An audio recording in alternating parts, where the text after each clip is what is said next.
Welcome back to the podcast. Today I'm talking with Filipe Van Huylenbroeck, member of the band If Anything Happens to the Cat and creator of his solo project Gato de Fogo, a name inspired by his Portuguese roots.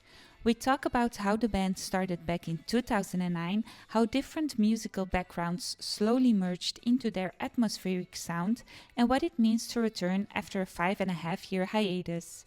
During that break and throughout COVID, Felipe started Gato de Fogo as a personal challenge to create music completely on his own. And now the band is back together with new merch and new concert dates.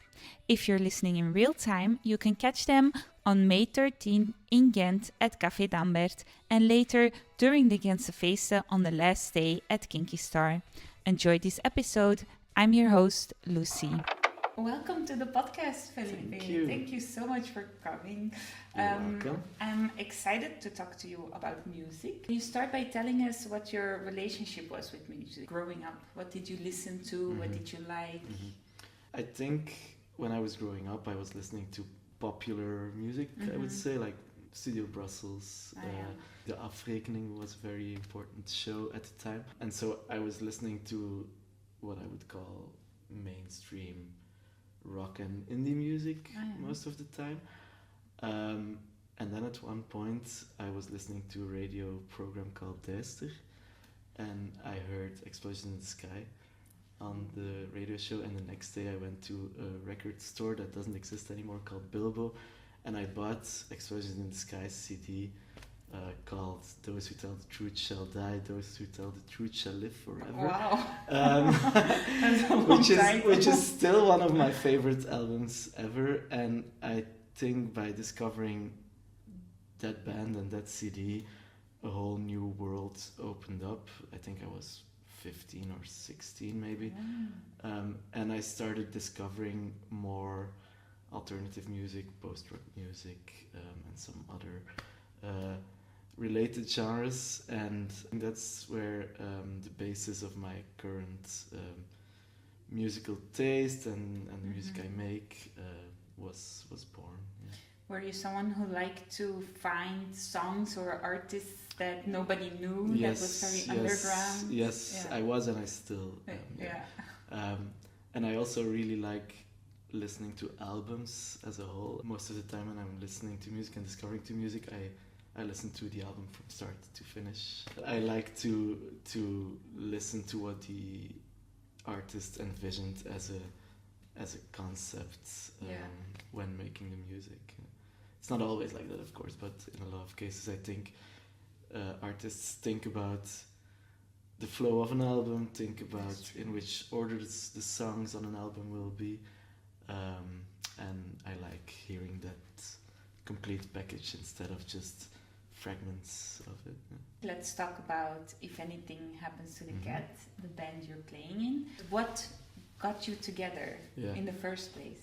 Yeah, so I met the other guitarist, Peter, at an EF show. EF is my favorite band of all time. And so we were both there alone. This was in the Vaartkapoen in Brussels. It's a nice venue, but in a very rough area. So I was happy to have someone to talk to and maybe like go back to Ghent together. And we just started talking about music, and we noticed we had a lot of music we like in common. And then a couple of months later, I saw him again at a bar called Café Video, which is here in Ghent, is now called Bar Broos. And he was there with his friend Wouter, and they started talking to me about, we were thinking of starting a band, don't you play guitar as well? Maybe we can meet someday to make music together, and so we did. So I think this was in December 2009, I think. So we started making music, the three of us, so it was 3 guitar players actually. And then when we had a couple of ideas for songs, I contacted a drummer that I knew from school, and we started finishing these songs and playing shows. I think our first show was maybe a year later, I think in March 2011 or something. First as a 4-piece, and then later we got ourselves a bass player, then we went through quite a lot of changes. We had a couple of different drummers, and now recently we started again after 5.5 years of hiatus, with 2 new members again. But the core has always been the 3 of us. We started the band, the 3 of us, and we're still the 3 original members, let's say. And so now we have 2 new guys in the band, and it's going very well, actually. That's nice. That's exciting. It's exciting, yeah, and it's. I think it's nice because it's nice for the 3 of us that finally we got the band back on the rails, and on the other hand, it's exciting to have like 2 new musicians that have a very positive attitude, that really want to do this and that bring their own ideas and their own style to the band. It's refreshing, and I'm very happy to have found them and to be playing again. Yeah. Okay, I'm so excited if you're to watching, come to a yes, show. and Quentin, thank you. Thank you so much for joining our band. I want to talk a bit about the genre. The songs are very different from each other, I would say. It's not stuck inside one style of music. How does that come about? Is that because you all like the same type of music? I think we have some types of music that we like in common. So there's a couple of bands that unite us, and that all of us like. And then we also have a lot of different influences. You put all these influences in one big blender and see what comes out. And the thing is that I think it's something we discussed very early on, like, let's not try to stay fixed to one thing. Let's just see what comes out. Let's let the music guide us to wherever it goes, instead of having a clear goal how the end product should sound. We start writing and see where it goes, and then there's a lot of different things. There's electronic influence, ambient influence, and then metal influence, pop influence as well. I really, really like it personally when post-rock songs have this little poppy aspect. That like if you would take that one guitar line out of there, you could make a pop song out of it. I really like that. If I have to describe it to someone, I would say it's like indie post-rock or whatever. It doesn't really matter, but there is something in common between all these songs, and that's the way how the guitars are layered. And I think that's something that grew naturally, I would say, just because Peter, Wouter, and I have very, very different playing styles. And so we all play guitar, but there's a very clear distinction in how we play guitar. I play a lot with my fingers, for example, while finger picking. Yes, and I like, so this is the singer-songwriting influence that is often in there as like the first layer, and then Wouter likes to play more, like riff-based things. So very often he plays some kind of melody that will catch your ear, and then Peter likes doing a lot of weird stuff with his guitar, make weird noises, make these ambient sounds, and so you have like these 3 guitars, but it's 3 different layers very often, and if you fit those well together, you get something unique, I would say. I think the songs are very different from each other. One of my favorites is Echo Park. When I'm listening to the songs, it feels like I'm in a movie. It has a story that it's telling, and there's change sometimes. In the middle of the song, all of a sudden the rhythm changes. What you say is true, and Echo Park is a good example. Like this song has several distinct parts that fit together, of course, but it takes you on a little trip. And then if you take the albums as a whole, it does that as well, because the songs are different and it takes you to different directions, to different emotions. And so I would say it's quite cinematic, both individual songs and albums as a whole. And in a good movie you have that as well. It takes you to scary parts, to emotional parts, to to just nice passages of dialogue or whatever. And it takes you on this storyline that goes in ups and downs. And that's what I like to do with music as well.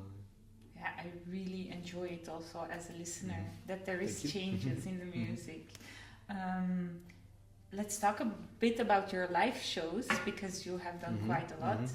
How does it feel for you to play that music live compared to recording the music with the band? I think it's my favorite thing to do.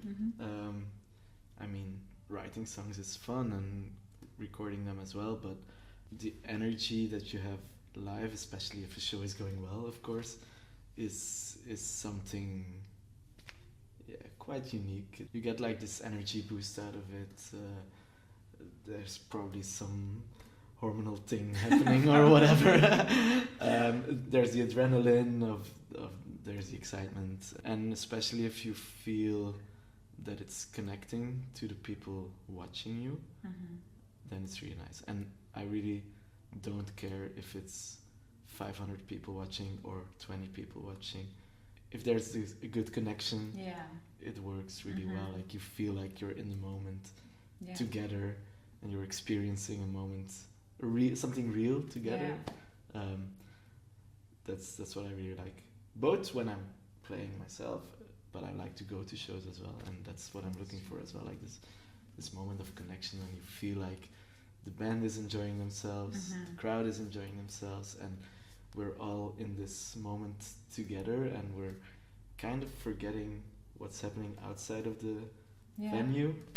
It's the same thing with movies again. Like if you're really sucked into a movie, you forget everything that happens around you, or a good book or whatever. Do you remember the first moment that you got swept away, or that you got stuck in this feeling? Yeah, I think it was just the early days, like the first shows. They were far from perfect, but we really got a kick out of it back then. Like we were all quite unexperienced, and we played these shows, and then we had some good reactions, and then you get to do, for example, the first show we did outside of Belgium was in Terneuzen, I think, in the Netherlands. It's like it's one hour driving. It's not far, but it's like, whoa, we're so going exciting to play in another country. And we had this first demo EP that we had recorded ourselves, and then people were buying it, and people talk to you and say how much they enjoyed it, and That's it, nice. it really, it gives you motivation to continue, and to like it gives you the feeling that okay, this is connecting to at least some people. Yeah, and you feel more connected to the people. Yeah, and you yeah, get yeah. a chance to talk with them as well. And I like, for me it was always, the first goal was always just to make something that I would be proud of, like for myself. Yeah. Something that I think that I would probably also like if I wouldn't have made it. I really, really like playing in like these small underground rock and roll places. Yeah. I don't care if there's no stage. I like playing on the ground, because like I was saying, you're trying to find this connection, and these are great places to find that kind of community connection thing. Yeah. I also really enjoy going to shows like this myself. That's what I'm aiming for. I don't aim for perfection. I don't like perfectionism, so it doesn't have to be perfect. It has to connect some way. And if I think like I would connect to this if I wouldn't have made it myself as well, then that's the goal I want to reach. And then is that something that you can do, to look at the music objectively and listen as someone who didn't make it, or is not a part of it? It's not very easy, of course, but I try to do that. And when I'm making songs, I listen to them very often in the car, on the train, while I'm working, concentrated on my headphones. So I try to like put myself in all the positions that you would be in as just when you're just listening to music you like. And if it manages to still feel good in all those situations, then that's as objective as it gets, I guess. That's of course, amazing you can do that. But of course, it's never 100% objective. It doesn't have to be also. You have played very different venues. Yeah, for example, closer to home, maybe smaller venues, and then you've been in China, where it's bigger and you have a big success. It's often in smaller places, bars, music bars, smaller stages, which I like doing. But then the paradox is that then you go outside of the borders of Belgium and you're suddenly a foreign band playing. You're the international band that traveled to play there. So which is pretty cool. we played a lot of nice stages in the Netherlands, for example. Yeah. And then in China, of course, you come from very far. And we played really nice venues there, very professional venues with professional material, professional crew members. Everything was really, really well organized. So was it surprising for you? It was super surprising to get invited to play in China. We got this invitation and we said like, okay, let's see if this is real. First of all, you just get an email saying, "Hey, you want to play in China? Contact us. Let's talk about it." It's like, okay, is this a scam or not? Maybe it's scam. You never know, right? And so we started discussing the details, and then at one point we were sitting in the studio recording Megata when I actually got an advance of money to buy plane tickets with. Wow. So suddenly I had a lot of money on my bank account. And that's when we knew it was real. But also very professional to send the advance to make sure you can get there. Everything was super well organized. It's very different from playing local shows in smaller places. I like both. I'm not saying I don't like the small ones. I appreciate them. That's what I wanted to do when I started, and I'm still doing it. And actually, for me, that's enough. Like that feels like I reached the dream that I had as a teenager. You know, so I still really like doing those shows, but doing the big ones is really nice as well, of course. Let's dive into the next area in your life, produced by COVID. Yes. Then it was probably difficult that you couldn't be together anymore with the band. And that's when you started with Gato de Fogo. Yes. Tell us more about that. So we recorded Kingdom of Roots, the third If Anything Happens to the Cat album, just before COVID, and it was released on the 20th of March of 2020, which is 1 week into the first COVID lockdown. At least here in Belgium, the COVID lockdown started on the 13th of March. And so we had a lot of cool things planned in 2020. We had a lot of shows in Belgium, some in the Netherlands. We were invited to do a tour in China, and none of it happened. Everything was cancelled, and that felt horrible at the time, at least as a band. And I got a bit stuck in this thing of I'll just wait until COVID's over and then we'll see. I had some other stuff to do. I had a baby at home, so it's not that I wasn't busy, but on a musical level, as a musician, I just didn't do anything at first, and I think I barely touched the guitar for like a year, like at least not in a serious musical context. At one point, I decided like I have to do something about this. Like if I want to continue to make music, we don't know how long this is going to happen. Then, If Anything Happens to the Cat was also put on hiatus due to COVID, but also a couple of personal reasons. So it looked like it wasn't going to happen soon with the band. And then I thought like, let's prove to myself that I can at least be creative by myself as well, that I don't need a band to write a song, because I realized that I had actually never written a complete song by yourself. Yes, I was making music for more than 10 years, and I had contributed a lot to the If Anything Happens to the Cat songs, but this was always a joint venture, you know, like we were always writing the songs together. So I wrote my parts, maybe co-wrote some other parts, but the song as a whole was also always the product of like 5 people bringing ideas to the table. I decided like, let's prove to myself that I can do this as well. And so that's when Gato de Fogo was born. Actually, what triggered it was, it's a bit funny, but I work at a service that gives legal advice to people that work with migrants in Belgium, and we have this phone line you can call. And my boss actually asked me if I had an idea for awaiting music for that phone line. We had been using a song called Jasmine by If Anything Happens to the Cat, and I told him, like, give me a couple of weeks and I'll make something. Wow. And so the first solo song I made, which is also the first song on the first album I made, is called Waiting for Justice, which sounds very deep, but it's not deep at all. It's just like literally me trying to come up with a pretty waiting music. So it's this very soft melodic song, you know. Yeah. And then that was finished, and I thought, like, okay, I did it. I made a song. And so then I just didn't stop, you know, like this was finished, and I thought, like, let's make another one. And then before I knew it, I had like 9 songs written and 1 cover that I made. Yeah. And so I said, like, okay, 10 songs, that's an album. And then 11 months later, I had a second one. Like, between the first and the second, there's only 11 months. So and then it did slow down a bit because I was out of ideas.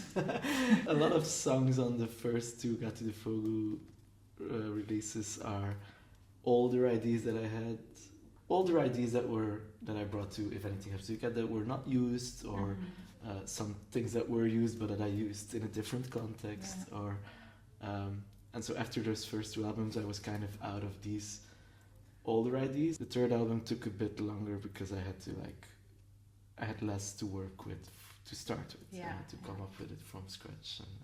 But yeah, I made 3 albums in 4 years, which is not bad, I would say. Really not bad. Also by yourself. Yeah, and I did. And the thing that I think I'm most proud of is that I did literally everything. Yeah, let's talk about that. You made most of the sounds. You didn't use a computer to make the sound. I use a computer to record, of course, and to mix songs.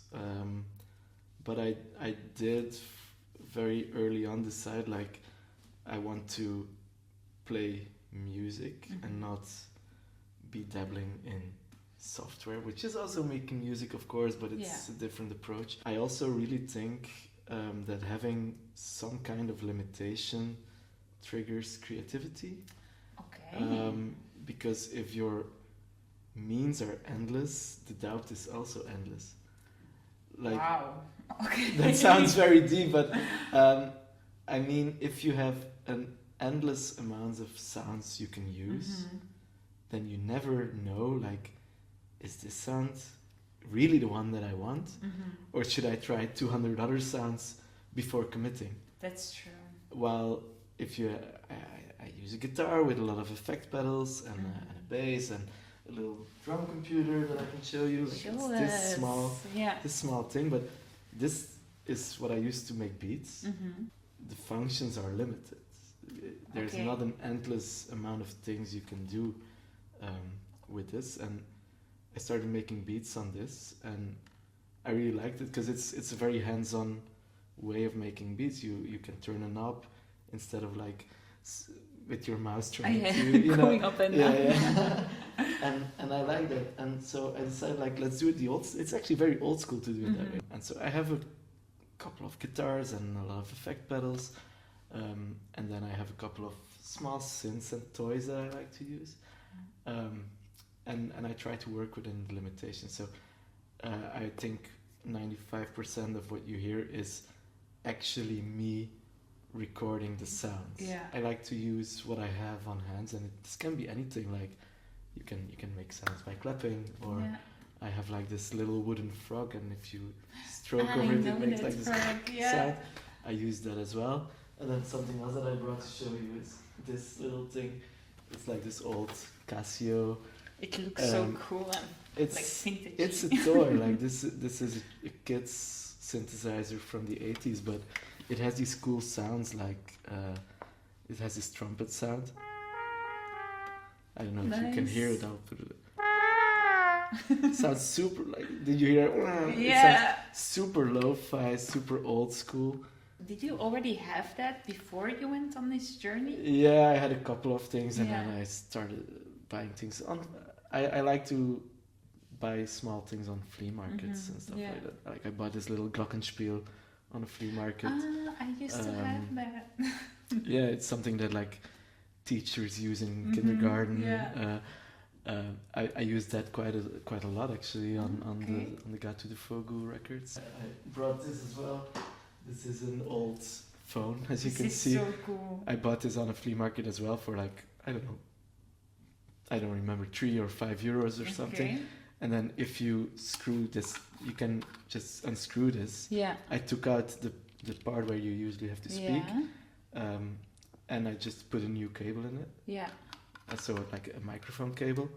And then this part on the other side, it's actually the speaker of the phone. So it's what you hear. What you usually but every speaker can also function the other way. So you can use a speaker as a microphone. It's like I didn't know this. Yeah, so this is actually the microphone.